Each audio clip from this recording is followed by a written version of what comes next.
തേക്കിൻകാട് മൈതാനിയിൽ അവിടെ UDF-ന്റെ പരസ്യപ്രചാരണം അവസാനിക്കുന്ന ഒരു റോഡ് ഷോ അവസാന ഘട്ടത്തിലേക്ക് കടക്കുകയാണ്. നേതാക്കളും സ്ഥാനാർത്ഥികളും പ്രവർത്തകരും ഒക്കെ ഉണ്ട് അവിടെ. സൂരജ് സജി അതിനൊപ്പമുണ്ട്. സൂരജ്, എന്താണ് തൃശ്ശൂരിലെ പോരാട്ടത്തിന്റെ ഈ അവസാന മണിക്കൂറിലെ കാഴ്ചകൾ? ഇനി ഏതാണ്ട് 1 മണിക്കൂർ കഷ്ടിച്ച് ആണ് ഈ പരസ്യപ്രചാരണം അവസാനിക്കാൻ ബാക്കിയുള്ളത്. തൃശ്ശൂരിലെ വിവരങ്ങൾ എന്തൊക്കെയാണ്?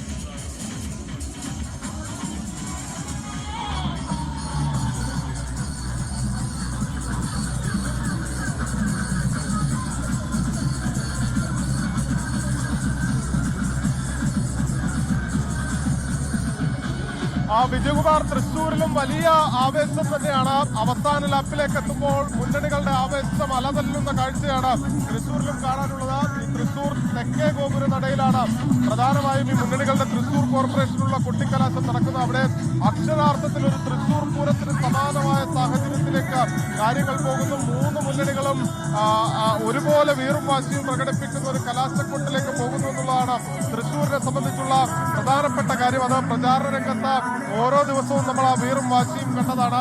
ഈ കഴിഞ്ഞ തെരഞ്ഞെടുപ്പിന്റെ പ്രചാരണ ഘട്ടങ്ങളിലെല്ലാം തന്നെ വന്ന വിഷയങ്ങൾ, അത് LDF ആകട്ടെ കഴിഞ്ഞ 5 വർഷം തൃശ്ശൂർ കോർപ്പറേഷനിൽ നടത്തിയ വികസന പ്രവർത്തനങ്ങൾ എണ്ണിപ്പറഞ്ഞും സംസ്ഥാന സർക്കാരിന്റെ നേട്ടങ്ങൾ എണ്ണിപ്പറഞ്ഞുമൊക്കെയാണ് തെരഞ്ഞെടുപ്പിൽ കളം പിടിച്ചതെങ്കിൽ UDF-ഉം BJP-യും ആകട്ടെ വികസന പോരായ്മകളും അതോടൊപ്പം തന്നെ ജനവിരുദ്ധ നയങ്ങളാണ് LDF നടപ്പിലാക്കുന്നതെന്ന് ഉൾപ്പെടെയുള്ള കാര്യങ്ങൾ ഉയർത്തിക്കാട്ടിയുള്ള പ്രചാരണമാണ് നയിച്ചത്. അതോടൊപ്പം തന്നെ ശബരിമല വിഷയമടക്കം തെരഞ്ഞെടുപ്പിൽ മുഖ്യ പ്രചാരണ വിഷയമായി തൃശ്ശൂർ ഉയർത്തുകയും ചെയ്തു.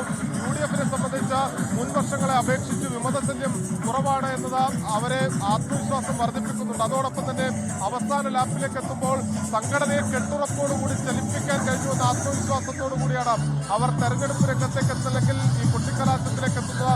ആ ആത്മവിശ്വാസം ഈ കൊട്ടിക്കലാശ വേളയിലും കാണുന്നുണ്ട്. BJP-യെ സംബന്ധിച്ച് അവർ സുരേഷ് ഗോപിയെ തന്നെയാണ്, അതായത് BJP-ക്ക് ഒരു അക്കൗണ്ട് സമ്മാനിച്ച, ലോക്സഭയിലേക്ക് ഒരു അംഗത്തെ സമ്മാനിച്ച ഇടമാണ് തൃശ്ശൂർ. അതുകൊണ്ട് തന്നെ തൃശ്ശൂർ കോർപ്പറേഷന്റെ ഭരണം പിടിക്കാൻ കഴിയുമെന്ന പ്രതീക്ഷ BJP മുന്നോട്ട് വെക്കുന്നുണ്ട്. നിലവിൽ 6 സീറ്റാണ് BJP-ക്കുള്ളത്. അത് നില മിച്ചപ്പെടുത്തുക എന്നല്ല, പകരം ഭരണം പിടിക്കുക എന്നുള്ളത് തന്നെയാണ് BJP ലക്ഷ്യം വെക്കുന്നത്. അതുകൊണ്ടാണ് മേയർ സ്ഥാനാർത്ഥി അടക്കം പ്രഖ്യാപിച്ചുകൊണ്ട് ഒരു തെരഞ്ഞെടുപ്പ് ഘട്ടത്തിലേക്ക് രംഗത്തേക്ക് BJP പോയത്. എന്തായാലും തൃശ്ശൂരിലും വലിയ ആവേശം അത് അലതല്ലുന്നു. ഇപ്പോൾ UDF-ന്റെയും BJP-യുടെയും പ്രവർത്തകർ ഇങ്ങോട്ടേക്ക് എത്തിക്കൊണ്ടിരിക്കുകയാണ്. അതോടൊപ്പം ഇപ്പോൾ LDF-ന്റെ പ്രവർത്തകർ കൂടി ഈ മേഖലയിലേക്ക് എത്തുന്നു. സ്ഥാനാർത്ഥികൾ ചെറു പ്രകടനങ്ങളായി അതാത് ഡിവിഷനുകളിൽ നിന്ന് ചെറിയ പ്രകടനങ്ങൾ നയിച്ചുകൊണ്ടാണ് ഈ മേഖലയിലേക്ക് എത്തുന്നത്. അല്പസമയത്തിനകം അക്ഷരാർത്ഥത്തിൽ തെക്കേ ഗോപുര നട മറ്റൊരു പൂരത്തിന് സാക്ഷ്യം വഹിക്കുന്ന സ്ഥിതിയിലേക്ക് പോകും. വിജയകുമാർ, തൃശൂർ മുതൽ കാസർഗോഡ് വരെ 7 ജില്ലകളിൽ പരസ്യപ്രചാരണം അവസാനിക്കാൻ ഇനി 1 മണിക്കൂർ കഷ്ടിച്ചേ ഉള്ളൂ. എല്ലായിടത്തും പ്രവർത്തകരുടെ വലിയ പങ്കാളിത്തത്തോടെയുള്ള പദയാത്രകളും റോഡ് ഷോകളും ഒക്കെ നടക്കുകയാണ്. സ്ഥാനാർത്ഥികളെ മുഴുവൻ അണിനിരത്തി തൃശ്ശൂർ, കോഴിക്കോട്, അതുപോലെ കണ്ണൂർ കോർപ്പറേഷനുകളിൽ മുന്നണികളുടെ ഈ റോഡ് ഷോ നടക്കുകയാണ്. 7ഇടത്ത് പരസ്യപ്രചാരണം അവസാനിക്കാൻ 1 മണിക്കൂർ മാത്രം. ലോകത്തെവിടെയായാലും ഏത് സമയത്തും 24 വാർത്തകളും ഓഗ്മെന്റഡ് റിയാലിറ്റി പാക്കേജുകളും എക്സ്പ്ലെയിനറുകളും വിശദമായി കാണാൻ ഞങ്ങളുടെ YouTube ചാനൽ നിങ്ങൾക്ക് സബ്സ്ക്രൈബ് ചെയ്യാം.